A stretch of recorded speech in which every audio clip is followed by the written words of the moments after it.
Sud Radio, les vraies voix qui font bouger la France. 19h-20h, les vraies voix qui font rouler la France. Et bienvenue dans les vraies voix qui font rouler la France. Depuis le début de septembre, une barrière symbolique a été franchie.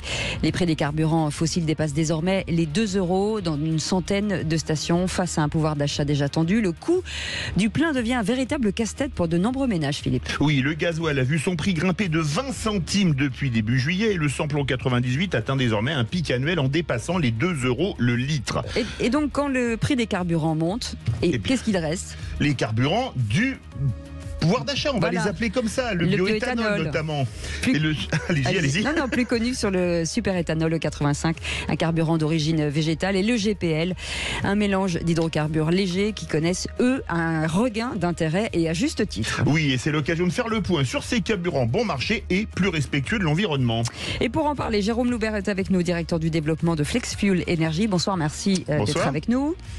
Bonsoir à tous. Et puis Sophie Godillère, qui est directrice affaires publiques et communication de France Gaz Liquide. Bienvenue dans les vraies voix qui font rouler la France. Bonsoir.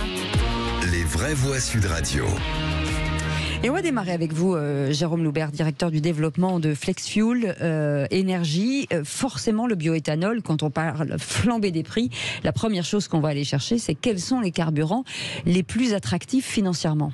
Alors exactement, quels sont les carburants les plus attractifs financièrement? Et avant même de parler de l'attrait du bioéthanol, j'aimerais juste revenir sur une information qui circule depuis le début de la semaine, puisque certains médias ont dû probablement faire une erreur sur les informations, disant qu'il y a une flambée des carburants, c'est le cas, mais que cette fois-ci c'est également le cas du bioéthanol, et ce n'est pas le cas.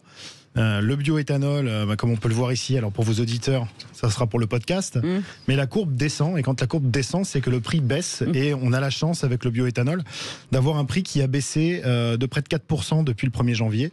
Il est allé jusqu'à à peu près 1,12 € et il est aujourd'hui aux alentours des 1,02 €, ce qui permet d'avoir 90 centimes d'écart avec le samplon 95 E10, quasiment 600 € d'économie à l'année, près de 900 € quand on fait 20 000 km, c'est énorme, c'est pour un ménage français, c'est un gain de pouvoir d'achat colossal. Donc le bioéthanol est plus que jamais le carburant du pouvoir d'achat.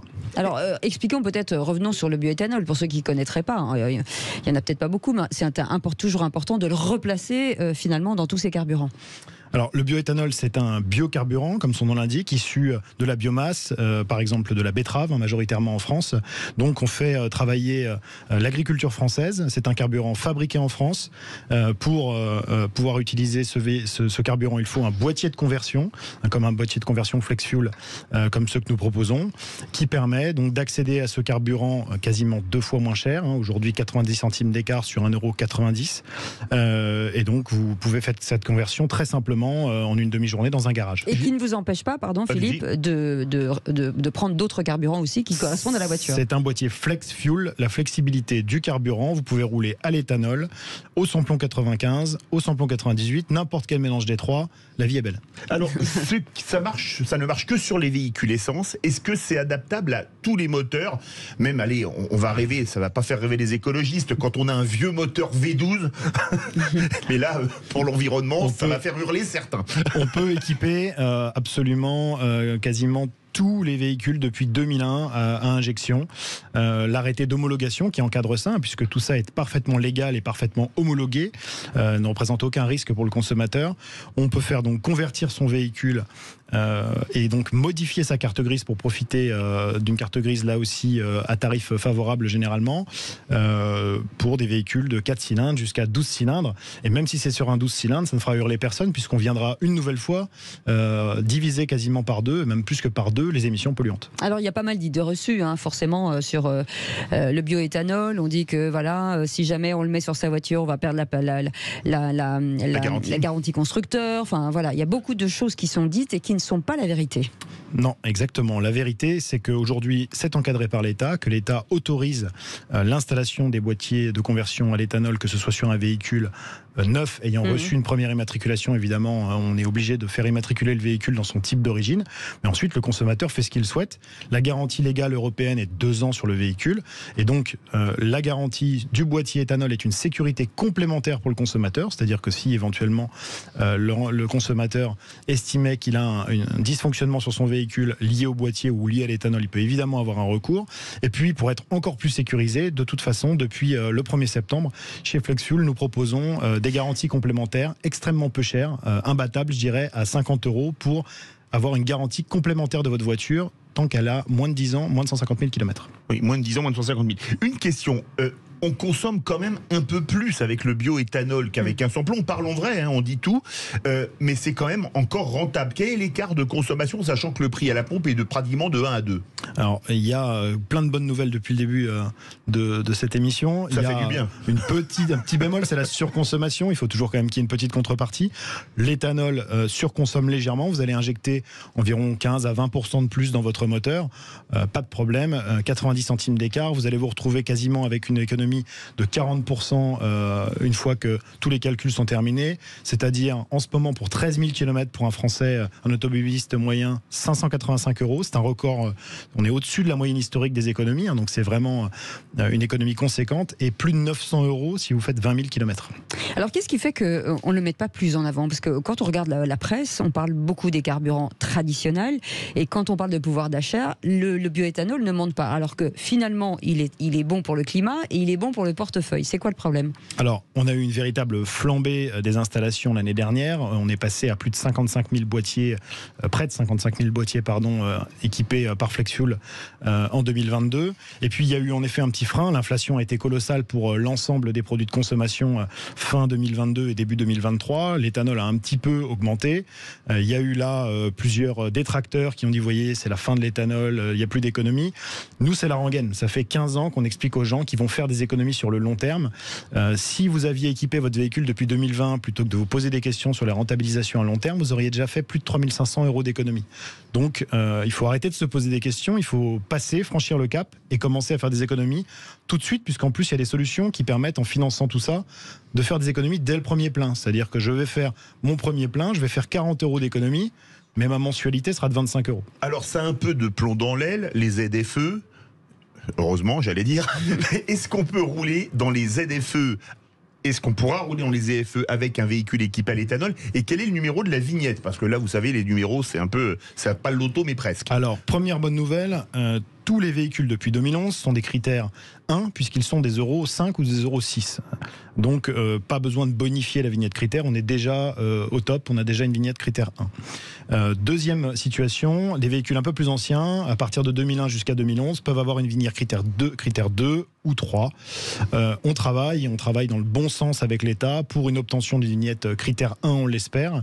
En tout cas, c'est ce qui paraît être logique, puisque vous allez diviser par plus de 2 les émissions de CO2 à l'échappement. Alors, les critères sont aussi sur les particules. Et donc, pour les particules, vous allez les réduire de 90%. Donc, évidemment, il y a un gain énorme sur la pollution. L'écologie, véritablement, c'est le deuxième grand avantage du bioéthanol après l'économie. Mais on dit que ça va dans le bon sens, puisqu'on voit que la plupart des grandes régions, finalement, cofinancent les boîtiers bioéthanol. Et c'est important de le dire. Tout à fait. Les régions, que ce soit les Hauts-de-France, la région Sud, la région Île-de-France, financent jusqu'à 500 €. En région Sud, si vous habitez à Nice, en plus, vous avez 300 € de la mairie en complément. C'est-à-dire que vous allez avoir 800 € de subvention. Vous pouvez retrouver le détail de l'ensemble de ces subventions et aides de l'État sur notre site roulerpascher.com, c'est facile à retenir, et vous aurez, c'est le site je pense le plus à jour aujourd'hui sur les aides et les subventions qui vous permettent de convertir votre véhicule pour un coût minime. Vous avez parlé de l'avantage sur la carte grise. Pour les entreprises, la TVTS c'est souvent très cher. Est-ce qu'il y a des aides, notamment pour les entreprises, je sais pas, TVA récupérable sur le véhicule, même si c'est un véhicule particulier, la TVTS, etc. C'est la taxe sur véhicule de tourisme de société. Vous en demandez trop, Philippe. Ah bon. Il est gourmand. Avec quoi va vivre l'État ? Non, aujourd'hui, la TVS, la TVS aujourd'hui reste sur le véhicule si vous convertissez malgré tout votre véhicule à l'éthanol avec un véhicule essence. Mais l'ensemble aujourd'hui des acteurs des flottes automobiles qui nous consultent travaillent généralement sur des hybrides rechargeables qu'ils convertissent ensuite à l'éthanol. On peut avoir une hybride éthanol. Et sur ces hybrides, les taux de CO2 sont en deçà des seuils, donc vous ne payez pas de TVS. Et puis, les flottes peuvent faire le calcul rapidement. Le TCO, le coût d'utilisation du véhicule, entre un véhicule essence ou même hybride essence et éthanol, est imbattable. Et petite question importante, à la revente, lorsque vous avez un boîtier bioéthanol, j'imagine que ça apporte quelque chose à la voiture, une valeur ajoutée ? Je vous pose la question à tous les deux. Si vous recherchez à acheter une Volkswagen Golf d'une motorisation spécifique, si on vous propose cette Volkswagen Golf qui roule avec un carburant à 99 centimes ou un carburant à 1,90 €, laquelle allez-vous choisir et laquelle va avoir votre préférence, même si elle a 500 € de plus? Jérôme Loubert, vous nous laissez le temps de la pub pour réfléchir, parce que on sait pas. J'oubliais, la carte grise sera probablement beaucoup moins chère que celle essence. Ah bah oui, c'est bon, alors c'est bon, on reste avec vous. Vous restez avec nous, Jérôme Loubert, directeur du développement de Flex Fuel Énergie. On va vous parler du GPL aussi, GPL avec Sophie Godilière, qui est directrice des affaires publiques et de la communication France de gaz liquide. On en parle dans quelques instants, on fait une petite pause, on revient tout de suite. Bienvenue dans les vraies voix qui font rouler la France, et c'est vrai qu'en ce début septembre, forcément, il y a une barrière symbolique du prix de l'essence qui a été dépassée, et là, forcément, il faut trouver des solutions, des alternatives, et on était il y a quelques instants avec Jérôme Loubert, directeur du développement de Flex Fuel Énergie, ces boîtiers bioéthanol qui vous permettent, en tout cas, d'être installés sur votre véhicule et peut-être de payer l'essence à 90 centimes d'euros, 1 €, plutôt que les 2,30 €, 40 € qu'on voit dans certaines stations-service aujourd'hui. Et Sophie Godilière était avec nous. Bonsoir, merci d'être en direct avec nous sur Sud Radio, directrice des affaires publiques et communication de France Gaz Liquide. D'abord, on va parler GPL avec vous aussi, puisque ça fait partie des carburants plus intéressants que les autres. D'abord, réexpliquez-nous ce qu'est le GPL. Le GPL, historiquement, c'est un des premiers carburants de récupération, parce que dans les années 30, il a été, à partir des raffineries de pétrole, il a été découvert qu'on pouvait, dans la cheminée, dans les torchères, au lieu de brûler ce qui s'échappait des raffineries, récupérer du propane, du butane, des hydrocarbures légers, que l'on a pu donc utiliser soit pour la combustion en citerne, soit pour le carburant. Aujourd'hui, le GPL, c'est à 100% du propane en France essentiellement, donc c'est la même chose que vous pouvez mettre dans votre chaudière. Oui. Et donc c'est toujours coproduit des raffineries, donc à 30% en France, de ce qui reste des raffineries en France, et sinon importé par bateau, essentiellement d'Algérie, de Norvège, pas de Russie, ce qui est intéressant et ce qui a permis d'avoir un approvisionnement stable et plus sûr. On disait souvent que le GPL, ça prenait une partie du coffre parce qu'il fallait mettre le réservoir de GPL. Est-ce que maintenant, on a réduit la taille des bonbonnes? Est-ce qu'on peut garder au moins une partie de coffre quand on fait monter un kit GPL sur sa voiture? Alors, il y a toujours un coffre, effectivement, dans un véhicule avec du GPL. Tout dépend si vous êtes en conversion et de quelle année date votre véhicule. Donc, évidemment, il y a toujours l'installation de bonbonne. Si c'est pas d'origine, il y aura forcément un réservoir. Il ne prend pas une place, je pourrais pas vous dire ça en décimètres cubes, mais je serai pas à répondre à la question après. En revanche, l'offre neuve aujourd'hui du groupe justement Renault Dacia, le réservoir ne se voit même pas, bien évidemment, c'est une double carburation et vous avez un coffre tel que tout véhicule digne de ce nom vous le promet. Donc, oui, c'est parce que c'est ce qu'on disait tout à l'heure avec Jérôme Loubert et le bioéthanol, c'est-à-dire on a une double carburation aussi chez vous. C'est-à-dire que s'il n'y a pas de GPL, il y a une autre solution. Tout à fait, on peut rouler à 2 carburants, à nous de choisir le moins cher quand on passe à la pompe. Sur ces carburants, tout le monde nous dit oui, mais si jamais on tombe en panne, alors déjà il y a une double carburation. Combien de stations aujourd'hui sont équipées GPL? 1500 environ en France, il y en a beaucoup en Europe aussi bien sûr, et ça fait à peu près une station sur 6, une station sur 7. Sophie Godilière, on a parlé des problèmes de garantie. Quand on achète par exemple une voiture et qu'on fait monter le GPL, pas le GPS après, le GPS maintenant on l'espère en série, quand c'est pas en première monte, est-ce qu'on perd la garantie ou pas? Non, on change de carte grise. Un changement de carte grise. Donc après, il faut vraiment, si votre véhicule est ancien, évidemment, ça c'est plus d'actualité, mais non. Jérôme Loubert, je reviens vers vous justement sur le nombre de stations-service aujourd'hui, ce qui est le même problème pour le bioéthanol. On me dit oui, mais si jamais, non, en fait, il y a un parc assez important justement de stations. Oui, on a longtemps été à la traîne du GPL. On a été à une époque où j'ai commencé dans le bioéthanol à 450 ou 500 stations. Aujourd'hui, on est à plus de 3600 stations. On a des stations partout sur tous vos trajets, même autoroutiers, donc c'est plus une question. Alors, Sophie Godillière, le prix, aujourd'hui, au litre du GPL 0,98. Oui, c'est ça. Voilà, ça fait on n'en passe plus la barre des 1 euro. Et depuis janvier, ça aussi entre 96 et 98, c'est relativement stable. Et est-ce qu'on a la même problématique qu'avec le bioéthanol où on consomme 15 à 20% de plus, c'est ça, mais avec un carburant beaucoup moins cher? Est-ce que quand on roule au GPL, on consomme plus, je ne sais pas, 5, 10, 15% pareil? Oui, c'est du même ordre que l'éthanol, effectivement. Et comme on disait tout à l'heure, on s'y retrouve toujours à rouler 3 fois moins cher. C'est sûr. Oui, c'est sûr. Mais on consomme plus, mais finalement, le ticket, en tout cas annuel, est toujours beaucoup moins cher que le carburant classique, en fait. Oui, on divise son budget carburant par 3 finalement. Et ensuite, effectivement, plus vous faisiez la démonstration, c'est dans les mêmes ordres, puisqu'on est dans les mêmes ordres de prix sur les deux carburants. Presque plus on roule, plus on fait des économies, même si on n'encourage pas les gens à rouler, mais c'est quand même effectivement une solution pour les gros rouleurs, pour les gens qui sont dans les campagnes, qui peuvent aussi circuler dans les zones à faible émission. Voilà. Le prix de la modification, quand c'est pas de la première monte, on a parlé du prix pour un boîtier, c'est 600 €, c'est ça? À partir de 700 €, mais tout dépend de je la l'ai voiture. dit tout à l'heure, maintenant c'est à partir même de 25 € par mois. Donc, D'accord. Voilà. Quel est le prix de modification pour passer au GPL sur un véhicule équipé d'origine d'essence? Que ça ne marche pas avec les diesels, faut-il le rappeler? Tout à fait. À partir de 1500 € chez un installateur, en fonction de la cylindrée, jusqu'à 2500 €. Est-ce que sur les enfin en tout cas sur les politiques, est-ce que vous avez l'impression d'être soutenu? Est-ce que les syndicats, est-ce que vous sentez qu'il y a la machine se met en route, ce qui était un peu compliqué il y a 2-3 ans?